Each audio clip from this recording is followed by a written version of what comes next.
వ్యక్తి స్వేచ్ఛగా జీవించాలి, వాళ్ళకు కూడా అన్ని రకాల హక్కులు కల్పించాలి, వాళ్ళు కూడా ఒక మనిషిలాగానే సాటి మనిషిలాగానే ఉండాలి. కానీ వాళ్ళకు అంటరానితోలాగా వాళ్ళకు ఇంకో రకంగా చూడడం కానీ అట్లాంటి కార్యక్రమాల్లో అట్లాంటి చర్యలు పునరావృతం కాకుండా మనకు గవర్నమెంట్ ప్రతి ఒక్క నెలలో లాస్ట్ రోజు 30 తారీఖు కానీ 20 తారీఖు కానీ ఈ యొక్క అవగాహన కార్యక్రమం చేయాలని చెప్పడం జరిగింది.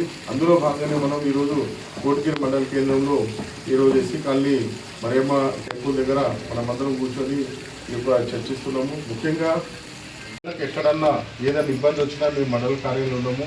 వాళ్ళకు స్కాలర్షిప్లు కానీ ఇంకా ఏదైనా ఎంట్రన్స్ కానీ ఎక్కడన్నా ఇబ్బంది వచ్చినా కూడా మేము ఇప్పుడు మీకు 24 hours మీద అందుబాటులో ఉంటాము. ఏ రకమైన సమస్య వచ్చినా కూడా సమస్యలు పరిష్కరిస్తాము. కాబట్టి మీరు కూడా మీ పిల్లల్ని చదివించాలి. మరియు ఈ యొక్క చట్టాలు ఎందుకోసం అంటే మనం కూడా స్వేచ్ఛగా బతకాలి, స్వేచ్ఛ ఆయుధంలో మనం కూడా ఉండాలనే ఉద్దేశంతో చట్టాలు పెట్టిండు. మనము మన మీద ఎవరైనా దాడి చేసినా ఏం చేసినా ప్రభుత్వం చట్టం కల్పిస్తుంది. కాబట్టి చట్టం లోబట్టే మనం పనిచేయాల్సి ఉంటుంది. కాబట్టి దాన్ని కూడా మనం చట్టం దుర్వినియోగం చేయకుండా సద్వినియోగం చేసుకోవాలి. కాబట్టి మీ అందరినీ ఎంకరేజ్ చేస్తున్నాం. ఎందుకంటే మన సంచాలక హైదరాబాద్ గారి యొక్క ఆదేశాల మేరకు ప్రతి మండల కేంద్రంలో జిల్లా కేంద్రంలో కూడా ఈ యొక్క సివిల్ రైట్స్ డే అంటే పౌర హక్కుల దినోత్సవం అంటారు.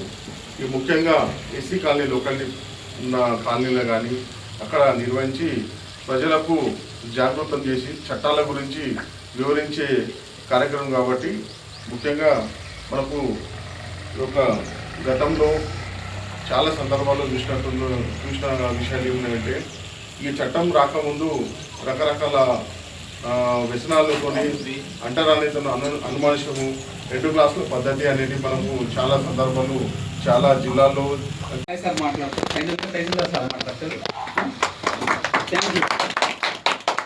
కష్టాలు అవమానాలు భరించి మనందరు కూడా రాజ్యాంగం అనేది రాశారు. కాబట్టి ఆ రాజ్యాంగంతోనే ఈరోజు మనమందరం స్వేచ్ఛగా బతకగలుగుతున్నాము, స్వేచ్ఛగా మాట్లాడగలుగుతున్నాము, స్వేచ్ఛగా ప్రజల్లో జీవించగలుగుతున్నాము, స్వేచ్ఛగా అన్ని రకాల పదవులు అనుభవిస్తున్నాము. ఆయన యొక్క దీక్షనే మన ఎప్పుడు కాదు. కాబట్టి ఆయన యొక్క స్ఫూర్తితోని ఆయన యొక్క కళలను సాకారం చేయాలంటే మన యొక్క పిల్లలను ఖచ్చితంగా చదువు అనేది వజ్రాయుధము. చదువుతోనే మన దగ్గర పంట పొలాలు ఉన్నాయి, తల్లిదండ్రుల ఆస్తికి ఏం సంపాదించుంటుంది. కాబట్టి పిల్లలకు హాస్టల్లో చేర్పించి వాళ్ళు చదివించినట్లయితే వాళ్ళకి ఉద్యోగ భవిష్యత్తు ఉంటుంది.